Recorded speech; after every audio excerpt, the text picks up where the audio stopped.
The entitlements and well-being of the 50,000 teachers in the country was raised on the floor of Parliament this morning.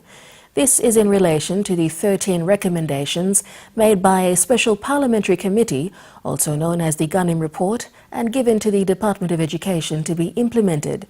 Jimmy MP Maidop queried why the government had, to date, not released the promised funding of 7.8 million kina, and when the government will deliver funding for the program. Jehabakia reports. A special parliamentary committee made 13 recommendations relating to the benefits and well-being of teachers throughout the country in 2014, and the government pledged to fund its implementation with 7.8 million kina.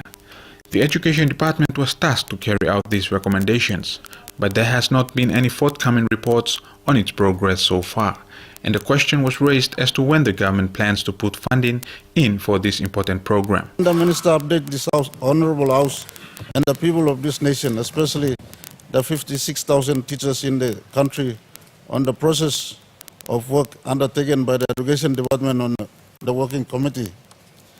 2.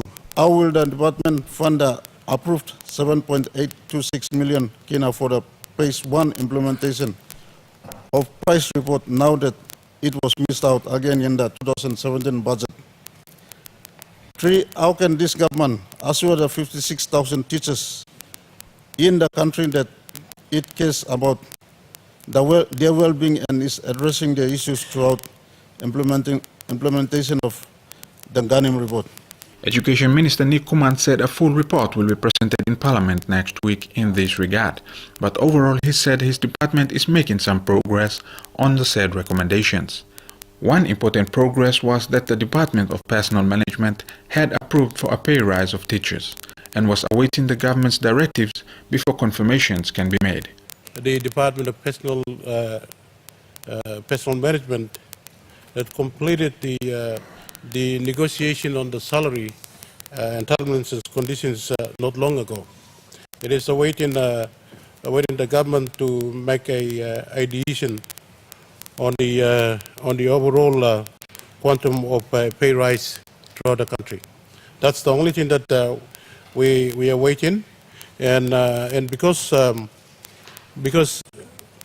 the agreement between TSC and PNGTA left in April this year, it is mandatory for the employer, the Department of Education and the Personnel Management to go into negotiation, which was complete about a month ago. The minister said teachers are very hard-working and should be recognized for the time and effort they put into the education of the country. Jehabakia, NBC National News, Port Moresby.